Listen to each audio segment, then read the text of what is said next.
All right, good afternoon, everybody. My name is Eric Youngkin. I'm one of our solutions sales executives here at Bennett Adelson. Thank you for joining our monthly webinar series. This month, we are going to talk about the new Microsoft Modern Desktop, and more specifically, how best to support it and how it's different than traditional support models needed to be for older versions of Office and Windows. So I am joined by Sam Monroe, who is one of our senior consultants in our advanced infrastructure practice. Sam's going to be doing most of the talking. I am only technical about a half an inch deep, so I'm going to let him talk about the technical stuff, and I'm just going to try and introduce us to the new Microsoft Modern Desktop and what that might mean for you. Sam, if you could take a minute and introduce yourself and let us know all of your credentials and why we should be listening to you.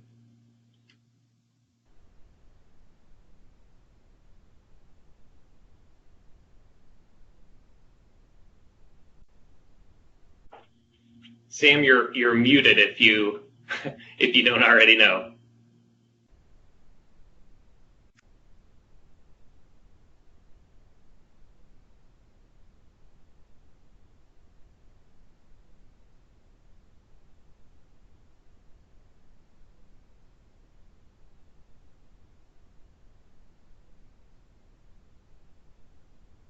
I was muted in the meeting, but not on my phone, which caused a great deal of confusion.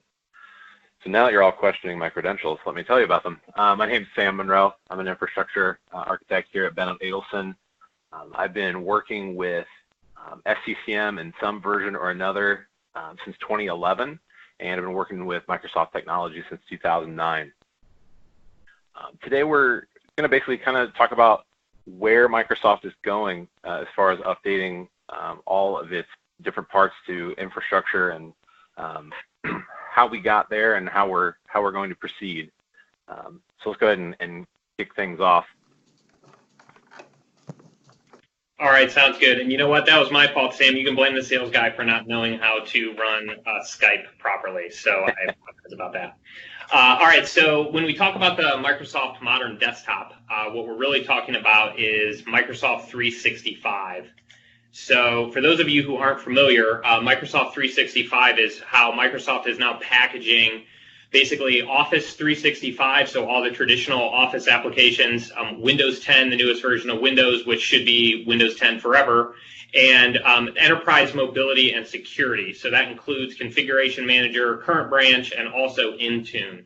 So we're going to talk about all three of those kind of subsets. Some are going to share some things, some are going to have some individual quirks to them. We're going to talk through all of those. And we'll start with the traditional enterprise servicing. I'll turn it over to Sam to talk about how traditionally you would service older versions of these applications. Right, so this is probably a lot of what you guys are going through right now. Essentially, you know, Microsoft releases updates every Patch Tuesday. If there's any sort of big jump, it's going to be delivered in a service pack. There's a lot of gaps between when the service packs come out. There's long cycles between like .NET and things like that. You guys as a group have to discuss, well, which updates do we want to do? Some places are only doing security updates. Some places are doing only critical updates. Some places do service packs as soon as they come out. Sometimes they never do a service pack. And you know, the big concern is, well, we just got to keep the business running. We can't risk breaking something. We've got a business to run. So, you know, companies are picking and choosing which updates they do. And it's understandable, but it increases the update and innovation gap. And, you know, there's a short-term risk increase, but you know, your apps are getting older and you're like, well, we do need to update someday, but we're not there yet. You don't have a system baseline anymore. It's just some machines look like this, some machines are have been patched, some are very old, some are very new. There's going to be, at some point, there's going to be costs to remediate all that. If you go to the next thing, you're going to have to update it. And that's kind of what that chart above shows. You've got, you know, the blue bar is essentially, that's a perfectly updated machine. The green bar is what your machines look like month to month. one month you did patch everything, the next month you decided to hold back for some reason, there was a maintenance or there was an error or whatever. And the red just represents, like, here's the gap between a completely patched machine and what you guys are running in your environment.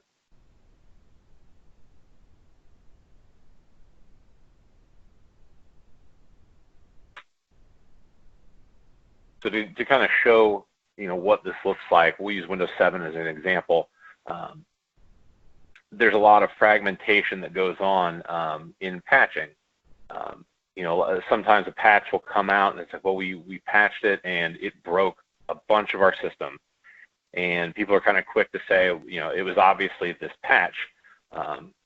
When Microsoft tests all of their updates, whether they're service packs or patches or whatever, they are testing a fully patched test lab PC, which in real life, you don't see a ton of those. You're not going to see completely patched machines. A lot of times this graph on the left is sort of what most enterprises are running. It's like, well, we picked security patches, but we didn't do critical patches, and we didn't do some of the office patches. We just worried about the OS, etc. So as a result, a patch can come along and really wreak havoc in your business. So Sam, help me understand, when there are fragmentations on patches, how does one patch wreak havoc if it's only one patch versus, having a perfectly patched PC? Sure. So when Microsoft releases a patch, they're assuming that it's a completely, they've tested against a completely patched machine, and as a result, there's going to be building blocks that will make their new patch work. There's certain things that will have been installed already. There's certain things that have been tested, and that patch worked great in that scenario. If you and your organization haven't patched up to that point, or there's gaps in how you've updated, those building blocks aren't there, which can cause big time issues. And any SCCM or WSUS admins out there have felt this pain at some point. Usually, and again, there's usually good reasons for not doing it. They've got business critical apps. They're concerned about what issues a patch could cause to keep that business critical app running. But you are leaving yourself open to security issues and quality issues. Got it. Okay, perfect. And I should mention, too, for everybody on the call, if you have questions as we're going through this, please feel free and put them into the chat on Skype. And if it makes sense, we'll address them in real time. Otherwise, we will definitely address them at the end of the presentation. So please feel free, if you have questions, go ahead and go ahead and ask them, and we'll answer them as it makes sense to.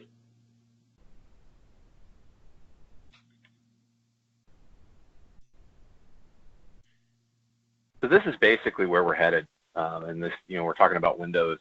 We're talking about Windows 10 a little bit more specifically here, but this is where we're going with most of the software that the applications that Microsoft is providing.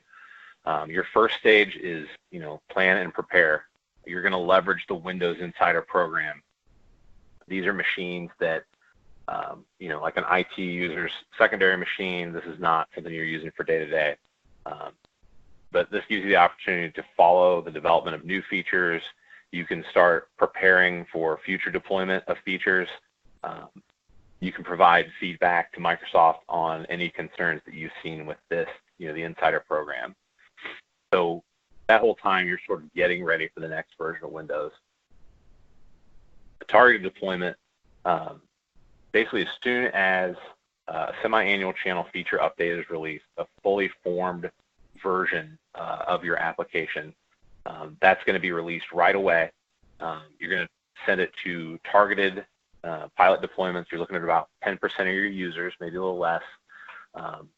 You're going to validate that your apps, that your drivers, your infrastructure can handle this new version of Windows.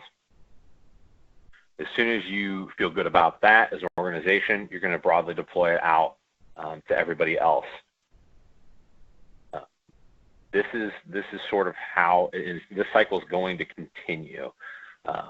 This isn't every 3 or 4 years or every 7 years type process. This is happening, for the life of the OS, which is around 18 months. But every 6 months, a new version of Windows 10 is going to come out, and you're going to start this process over and over.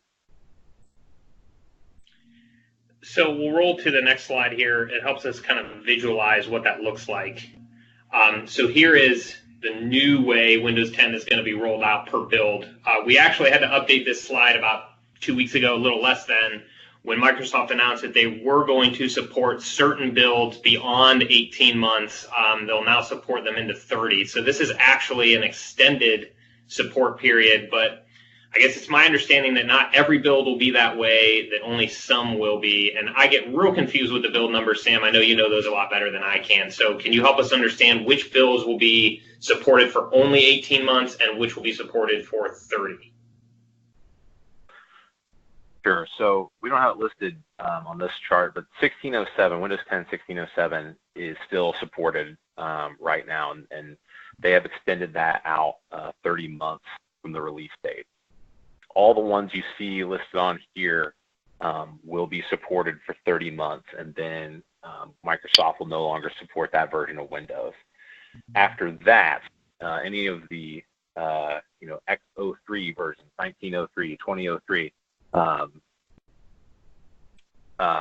those are going to be 18 months, and then 1909, 2009, any of the 09 versions, those are going to be released or going to be supported for 30 months. So that's the new cadence. They're wanting to give organizations more time to be able to do the plan and test phase before they move on to a new OS. Got it. Okay. And also important to note that even though they're extending service to 30 months, doesn't mean that you can do an in-place upgrade after 18 months on any one of these builds, right? So, I mean, they still want you to be iterative in the way that you roll out Windows 10 builds and plan to roll out Windows 10 builds. Another thing that I'll just add too, just from an end user's perspective, the reason that Microsoft wants to go this route and get organizations used to constantly rolling new builds of Windows 10, because the features that they roll out are made to be iterative. So if you, as an organization, skip builds just because the timeline allows you to, then you are able to do that. However, you're essentially then looking at almost a brand new OS. So you're still dealing with issues from your end users on new interface, a barrage of new features, which is going to inundate your help desk. It's going to cause business disruption. And that's what they are trying to avoid. So even though they've extended the servicing, there's kind of a big caveat to that. One, they don't want you to get used to that because it's not going to be forever. And two, that will cause problems with the way that you're able to adopt to, from a business perspective, adopt to those new builds. But this is just kind of showing Windows 10. And again, as we talk about Microsoft 365, we're talking about a lot more than just Windows. So we'll pepper in here what Office looks like.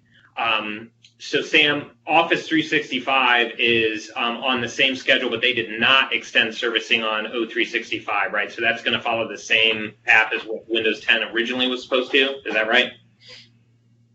Yeah, and it's offset as far as the month it comes out, but yes, it's coming out every 6 months. A new version of Office is going to come out every 6 months. Same setup here. You're going to have a planning and test phase. If you have like your insider preview machines, you're going to want to do the monthly version of Office and update those every single month when a new version comes out. You're going to want to pilot the new version of Office 365 to 10% of your organization once every 6 months. And when you feel confident about that version of Office, you can update that to a broad deployment. All right, perfect. So that covers Windows 10 and Office 365. So those are going to be, and when we talk about Office 365, by the way, we're talking about Pro Plus. So your client apps, Word, PowerPoint, Excel, etc.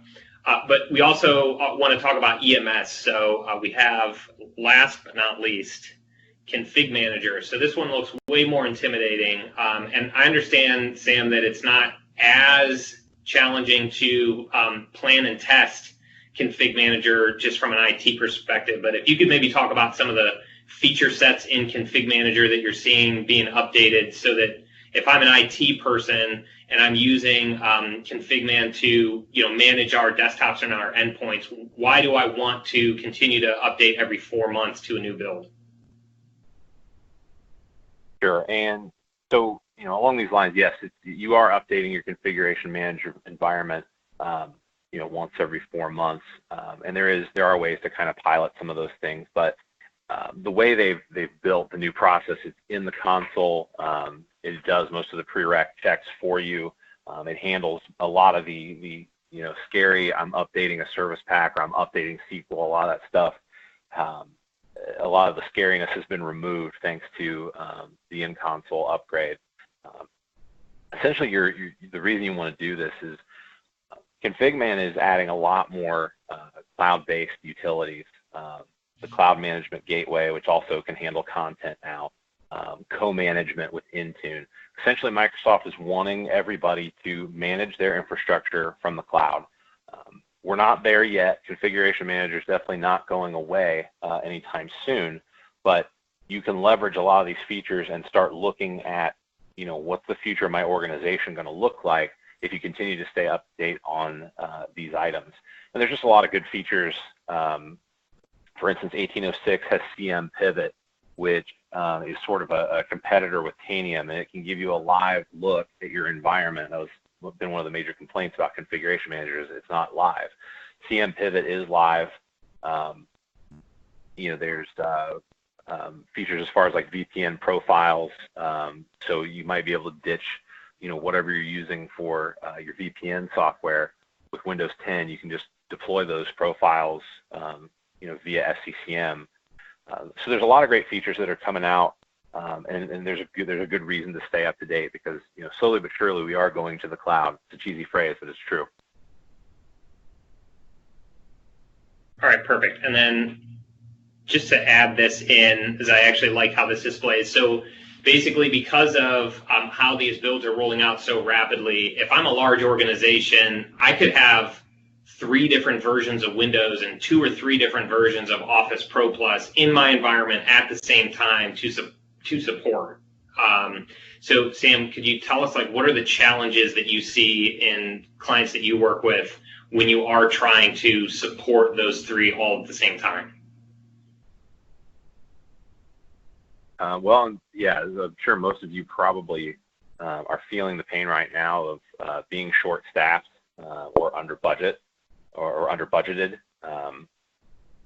So basically, Windows is going away from the concept of do an upgrade every few years and to an entirely new product.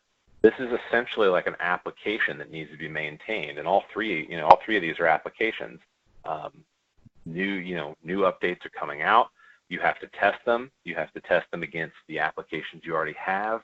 You have to test them against web apps you might have, and you want to make the transition smoothly, all while doing that with fewer people and less time and less money. So right now I think it feels a little daunting for some organizations, but this is the way Microsoft's going. It is their new preferred method for maintaining an upgraded platform, or rather really an upgraded service for people to ensure security and to ensure that you are working with what they're working with when they test, essentially. All right, perfect. So just as kind of an overall summary, so Microsoft is not going to change the way that they're doing this. All of the subscription models are built to really support this new, constantly changing operating system, constantly changing office environment. So these updates are not going to slow down, even though they've extended servicing on some of these builds. Those are just to give organizations more time to catch up and build process in order to keep up with these updates as they come. So it's kind of a Hail Mary to the companies that are really, really struggling and saying to Microsoft, we can't adapt this fast yet. But they have no plans of making that permanent, and they have no plans of slowing this down. So Windows 10 upgrades are still going to come every 6 months. Office 365 Pro Plus upgrades are still going to come every 6 months. They are major upgrades from the perspective of they're constantly adding new features, new interface tweaks. sometimes more than others, but they are going to break things in your environment. They are going to add challenges for your end users who are used to doing things one way or used to finding things in one place. And Sam, I'll let you talk about kind of what you've seen from an enterprise perspective in our clients, and then I'll let you roll through the next few slides because we want to talk about how you can actually get ready for, if you haven't already, and plan for how to best support the new model and some of the tools that you'll need and some of the methodology that you'll need. Right. So a lot of places I've been, a lot of enterprises are very hesitant to adopt change, and that comes down to, they want the innovation, but they need to keep a critical app running. They're not just an IT shop. They are a chemical company. They're an insurance company. They're a hospital. Like, that's what the IT is there for, to support those things. So changing things quickly feels difficult. And there's also the concern, IT shops, again, understaffed, underpaid, just overworked. So that managers are worried about, how long is the user going to be down? Is there going to be a reboot? Is this application going to work? Or, it's like, well, some C-level person gets in your CIO's ear and says, well, I heard about this. And now it's like your whole IT shop looks bad because this change came through. And as far as you knew, it was going fine. These are, some of the reasons why it's like this new method seems scary. But I would say, for starters, getting behind is going to cause you problems. For starters, you're going to have unsupported or unsecured versions of software. Microsoft is not going to support this old software forever. Windows 7 is going away in 2020. I think they have a deal kind of like with XP where you could pay like $3 million a year and they would continue to patch for you, but they're not hurting for money. They want you to not use Windows 7. But basically at that point, you have an unpatched and an unsecured environment. You're using old stuff, and that opens you up to a lot of problems. So you need a project to get yourself caught back up, just to get to a regular baseline. So we'll just call a consulting firm, and then we'll do that all again in 2 years. We don't need a process. We'll call a consulting firm. And that requires more time and resources spent than needed. Now, trust me, as a consultant, we are glad to come in. We are glad to come help you. We will do it. We know how to do it. But we feel that learning this process is going to, save you a lot more time and money in the long run. Now, a lot of times organizations are caught off guard by these updates. I've seen a lot of organizations where it's like, oh, we have Windows 10. I said, which version? Like, I don't know. We have Windows 10. So they installed, 1507, and from Windows Update, they got updated to 1511 or 1607. So you're not caught up. You're getting surprise updates, and it's like, why is this happening?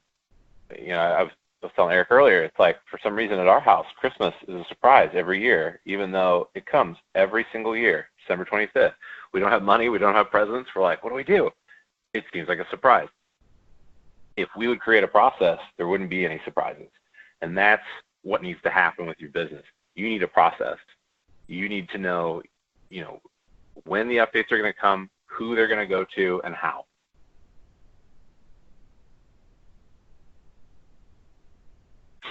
Now, this process does require some infrastructure in place. An Azure subscription so that you can leverage Windows Analytics and upgrade readiness. Upgrade readiness can tie into your SCCM infrastructure. You can create collections that will show whether they're ready to update or if they have issues and what those issues are. You should be leveraging Office telemetry, again, cloud-based data gathering that shows, what apps you have in your environment, and if Microsoft has seen those apps cause upgrade issues for Office. You're going to need the current branches of technologies. You're already using them, or at least you have them planned. You have some form of Windows 10. You have config man current branch. You have Office 365. That's a good start. you'll need the modern workplace servicing model. Either you're already doing it, you've already got some rings that you're using, or you do have it planned. And finally, you're going to need UEFI, and Secure Boot. Either you're already using it in your environment, or you're planning to do it for your next tech refresh. And the reason we say that is Windows 10 has a ton of great security features, hardware security features that leverage just those two things. And there is a process to get from legacy to UEFI and Secure Boot, but it's a separate scope of work from what we're talking about here. And I mentioned servicing rings. These are some of the rings that Microsoft recommends, and you can tailor these to your environment, based on business needs or geographical location, all kinds of things. But some of them are the preview ring, and there's no delay. This is your Windows Insider Preview. As I mentioned earlier, you're going to deploy this to test machines or secondary devices. You'll have to go through all the features, test them against your apps. These are going to come usually around once a month, but there is no scheduled time when they come out. So you don't want to, reboots could happen anytime, but you want to schedule these, or you want to set these as just test machines, something that you're not worried if they update in the middle of the day. The next ring would be a targeted ring, and this is, again, there's no delay on this. This is semi-annual channel targeted. This is, they took all the features and updates that worked from Windows Insider Preview. They ditched the ones that didn't work, and they've created a new version of Windows. Again, you don't want to delay this. This is going to be your pilot group. As soon as this version of Windows is available, you're deploying it either with SCCM or WSUS or Windows Update. Those people are used to seeing a major release, and they get it, and they test it out, and they provide you with feedback. After 4 months of testing and everyone feels good about it, we proceed to the semi-annual channel, and this is what's known as the business-ready version of Windows 10. This will be broadly deployed to most of the organization. The organization is going to provide feedback to the help desk. At this point, there shouldn't be any breaks, but things do happen. And so if you're noticing that the stuff that worked fine in pilot is not working in this broad ring, you can pause the updates and deal with that issue. And finally, the critical ring, it's 180 days after the release of semi-annual channel targeted. This is everybody in the organization. This is the broad majority of your machines. You feel good about this update. You're not worried about it. Now your organization is on this version of Windows.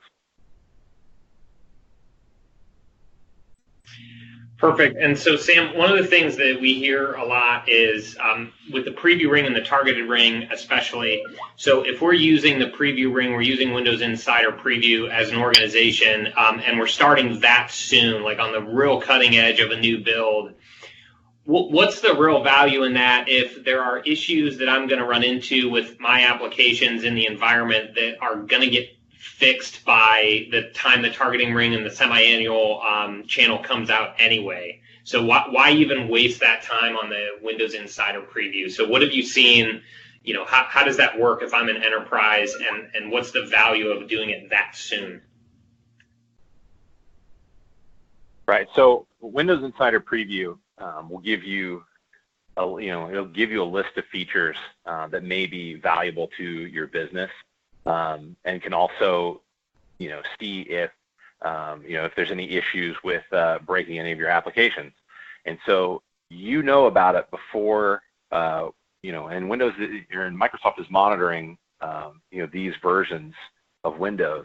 But you can also reach out to them directly to let them know, I just got Insider Preview. This app is failing on it, or this feature is failing on it.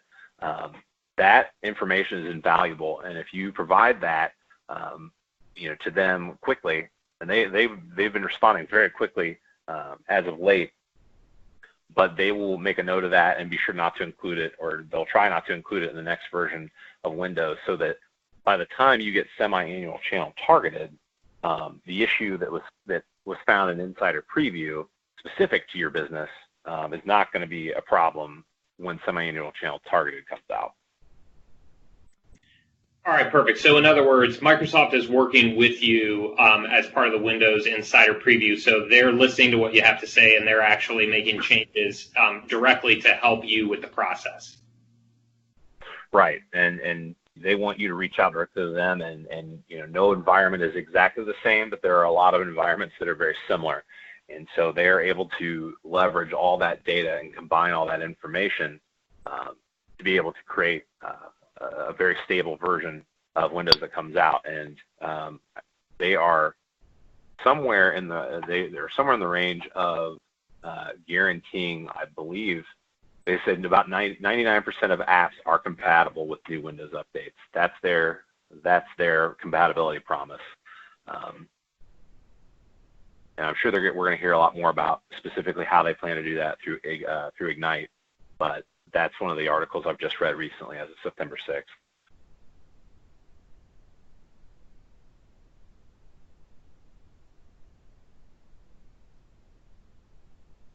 So if you're not leveraging Windows 10 servicing already, these are your first steps to get there. You want to configure your test devices for Insider Preview. Again, this is an IT user's secondary machine, not the daily worker, or a group of VMs that we don't mind if they reboot or they update. You need to identify those PCs that are going to be excluded from this servicing model, i.e. long-term servicing branch. A lot of organizations, as soon as they heard about long-term servicing branch, they were like, great, that's what I want. I don't want to update Windows very often. We try to persuade organizations to not give up so easily, because there are a lot of great features and a lot of great fixes that come with servicing with updates. The other issue is that you have a very limited version of Windows. There's no Edge. It rarely updates. So this is a good version of Windows for if you have a factory process, or if you have some sort of medical equipment that you do not want it to reboot, you want it to be always running, or you have maintenance windows for those types of PCs. Long-term servicing branch is great, but there aren't a ton of reasons to use it other than that. You want to recruit volunteers to be part of your pilot. I am the type of guy who, as soon as there's a new Windows update, I download it and install it right away because I think it's cool, because I'm a nerd. You want to find your nerds. You want to find your people who want to do that. You want them to be able to provide you with feedback. The deal is, you're getting reactive feedback at this point. It's not, some of it's proactive, but, there's going to be issues. And that's what happens when you accept new tech right away. So you want to hear from those people. You want to create a process for when those people have issues. Your ticketing system has a Windows 10 section now just for these issues, and then you note it and decide, do we keep going or do we peel it back? And it is really easy to peel back to an old version of Windows and to move a machine out of a servicing ring if there are issues. You'll need to leverage a servicing tool. You can use SCCM, obviously. A lot of you are probably using that, or WSUS. You can use Windows Update. With the right GPOs, you can service that way. And this is the big one. This is the bottom, but I think this is probably the biggest one that organizations need to get serious about. You need to create a list of all the apps in your environment, and you have to figure out which ones are the most business critical. Like, what's going to shut my business down if this app doesn't work? At that point, you need to find app owners. You have to find people who are in charge of working with vendors, who test things, who do QA. Some of you may be thinking, we don't have that. You need to look into it, because it's coming. And that's one of the biggest issues that most people have with the Windows 10 updates, is that, like, we have this app.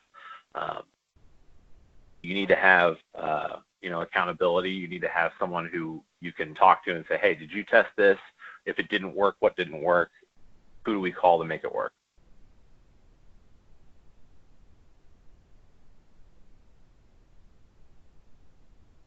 Office 365 Pro Plus servicing, very similar. You want to configure some test devices for the monthly channel. There might be features in there that you want to implement that you like, There might be incompatibility with a plugin that you have now.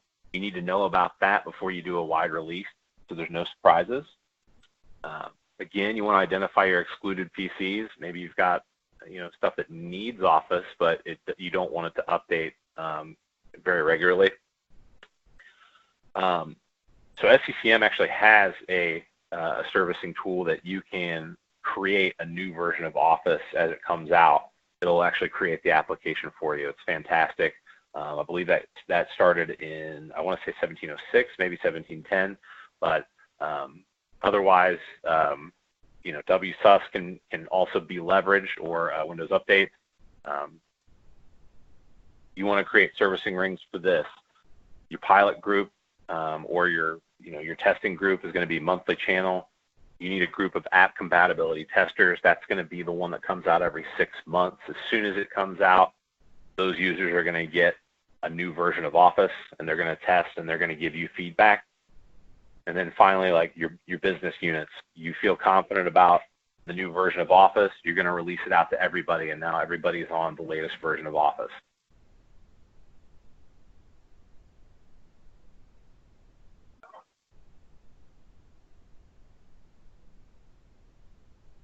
See, somebody's mentioned that they actually do the streaming version, and they're getting it updated every month. That's great. And if you feel like your business can handle it, I totally recommend it. Some places are more cautious than others, but that's great. There's 2 versions of ConfigMan that you can leverage. There is Configuration Manager Technical Preview. This is a monthly update. It's only for testing purposes. Do not run it in your production environment. But basically, new features will show up in that. You can enable them and try them out in a lab environment. That feedback helps the ConfigMan team decide which ones are going to be coming out every 4 months. It's a really cool thing to mess with, and that also gives you the ability to tell your boss, like, hey, we've talked about this for a while. We were going to buy this solution to fix this particular issue. We already own Configuration Manager, and it's going to do this soon. Should we wait, or should we proceed? The other one is Current Branch. It releases every 4 months. There are potential servicing rings. I have not seen a lot of places. For starters, I haven't seen a lot of places necessarily use servicing rings with Configuration Manager because that upgrade process is so good. But that said, I recommend, ring 1 would be your primary or CAS. You update first. Your second ring is going to be upgrading your primaries. That happens automatically the next time there's a maintenance window. So, you'll have to set those up, update your primaries or your secondaries depending on your site, the way your site's built out. There is a pilot client group that you can create, and if you see any issues, you want to test those machines to see if there's any issues with the SCCM client or any of the new features. And then finally, ring 4 is production. All of your clients are updated to the latest version of SCCM.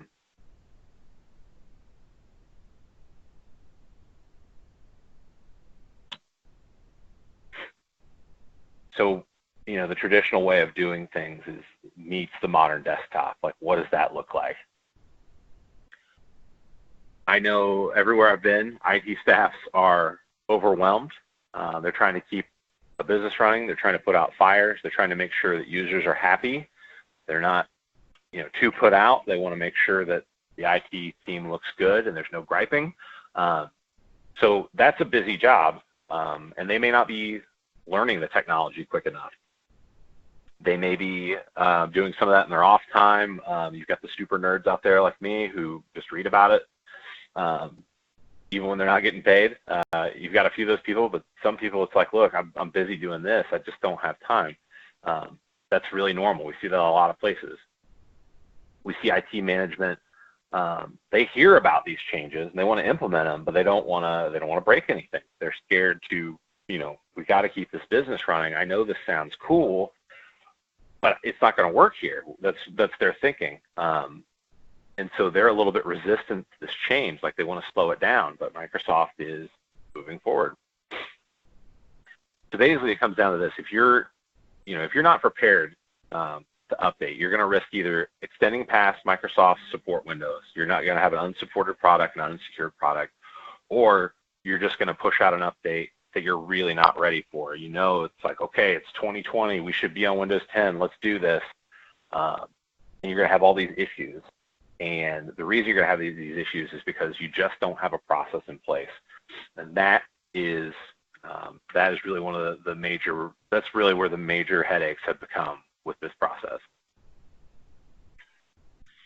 So, and I'll jump in there, Sam, because I think, appreciate you taking the time to walk through everything here. And this is a real common conversation that we have at the beginning stages of an engagement with a client when they look at what it takes to support Windows 10, what it takes to support Office 365. And it can sound overwhelming, and honestly, sometimes it can sound like doom and gloom, right? And everybody loves to say, oh, well, Microsoft's just pushing all this stuff on us. I can tell you from an end user perspective that once companies have this down and they're in the groove of updating along with Microsoft, number one, it is far easier to manage from an IT perspective than ramping up for every 2-3 years of major migration. It saves you from all of that work on a project basis, and it saves you from all the hidden remediation costs involved before you're able to update majorly from one OS to another. But end users love that they constantly get iterative updates and features. So I think, the Microsoft strategy is constantly evolve the product so that you don't have to wait 3 years before you get something new. And once you do get into that groove and you have it kind of down to a science, it does work really well. And your end users, I think, are a lot happier than they have been traditionally. And we all know that everybody wants everything and they want it now, right? So this really follows that in the enterprise, just like it does in all of their other personal apps. So we've seen this work really well once you actually do get that process that Sam keeps talking about down. So, of course, I'd like to take this last couple of minutes before we get to questions just to talk about how Bennett Adelson can help with some of these parts. Because a lot of our clients are looking for the exact same thing, which is support in how to manage all of these applications. So we have an offering called Modern Desktop as a Service because everybody loves the AAS moniker, right? So we call it MDAS, and essentially we can help you with the maintenance and constant servicing of the modern desktop. So Windows 10, Office 365, Configuration Manager, and if you have Intune or want Intune, even in a hybrid capacity, we can help with that. So essentially, we help you download and start testing for those insider previews. We help you pick which features make sense for your business. We help you test and ensure the readiness of all of those updates. We help you roll them out, and we help you post-rollout to make sure that the business isn't impacted and your end users are able to use the products without any issues. The good news is, and Sam referenced this, several slides back, we are all about the big bang project, and of course, we are always going to be able to help enterprises with that, and small and medium-sized business with that as well. But it doesn't have to be that difficult.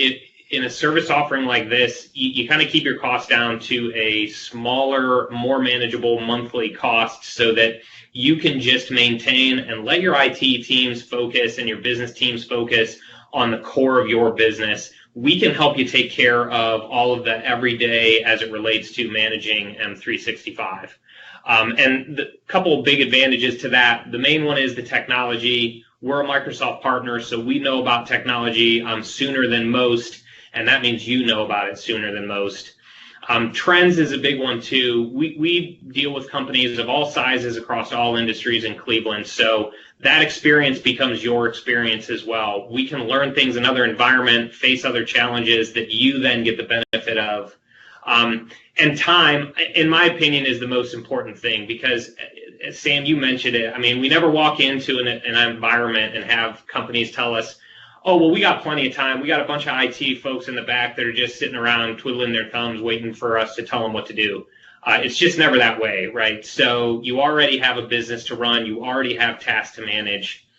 You just don't have the time to take on any additional. And all of that gets better as you get into the groove, but especially at first, transforming your business to support this and then supporting it is just a challenge because it's new and you have to build those processes out and gain that experience in-house.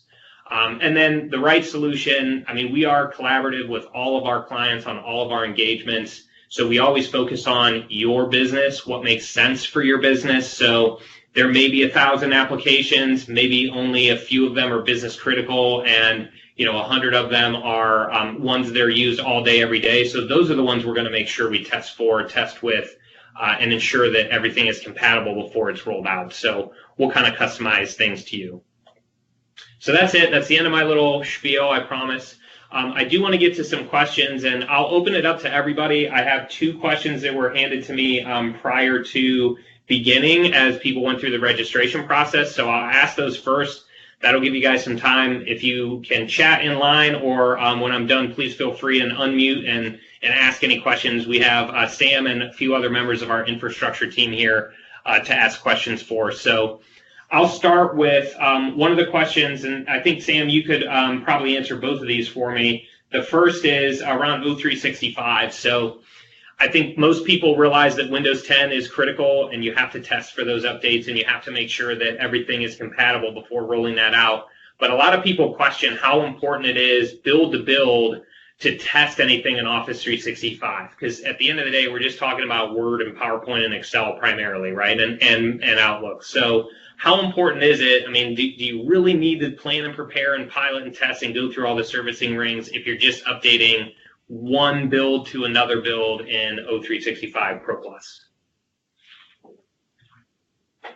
Yeah, so you definitely have to test because there are a lot of organizations that are doing business critical processes, leveraging Office, especially things like Excel and a plugin that goes with it.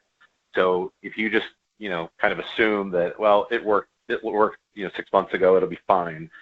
You're taking a lot of risk unnecessarily. Now, like I said, Microsoft has this process pretty well down. They guarantee a lot of app compatibility, but it's good to test these things simply from the standpoint of taking a hard look at the applications that you need that are critical, and then saying, it's like, okay, well, when's the last time we updated this plugin? Well, there's 8 new versions and we just never did because we didn't have to. So you can call the company and kind of say, like, hey, we need to go to this upgrade path. We want to stay current. We want to stay secure. So it forces you to take a look at your own processes. It forces you to take a look at your relationship with your vendors to kind of step up that process.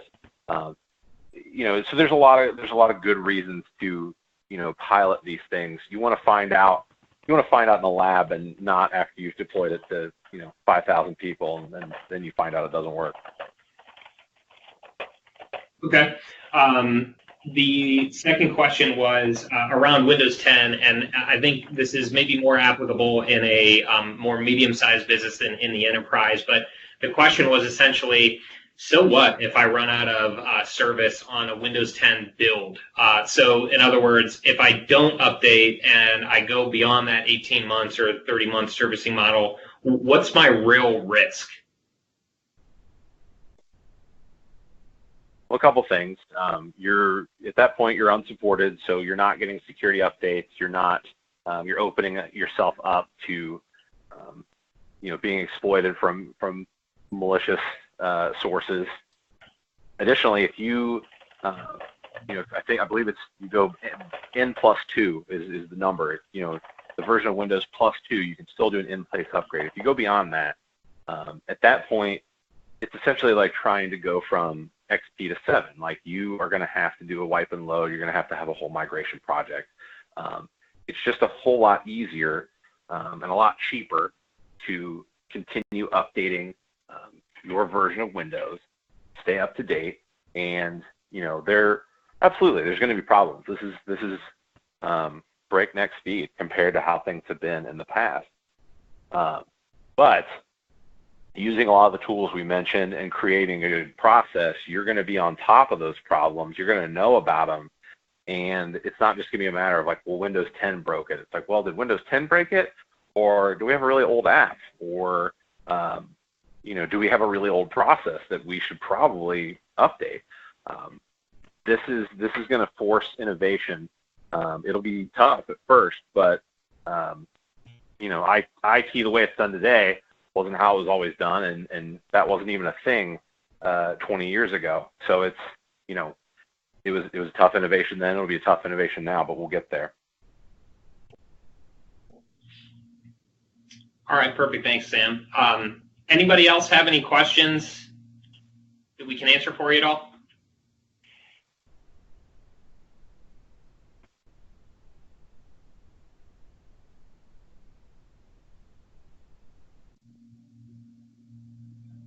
Going once, going twice. All right, well, I will take that as a no, but if you think of anything that you forgot to ask, we have both my and Brian's email up here. We are more than happy to answer any questions that you may have. You can also email or respond back directly, however you got this link, whether it was from Brian or myself or our BA Events bot, so to speak. We are happy to answer any questions that you may have. We are going to be sending out a recording of this webinar to everybody who registered. So we had a portion of them on the call, but everybody who registered will be given a copy of the webinar. So please feel free and share that out or reference it later. Want to thank everybody for making time to join us today. We will be hosting another webinar next month. Topic will be announced very shortly, so we'll be sure and keep you updated on that. But if there's anything we can ever do to help, don't hesitate to let us know. So I'll let everybody go and enjoy the rest of their afternoon. Thanks again for joining. Thanks, everyone.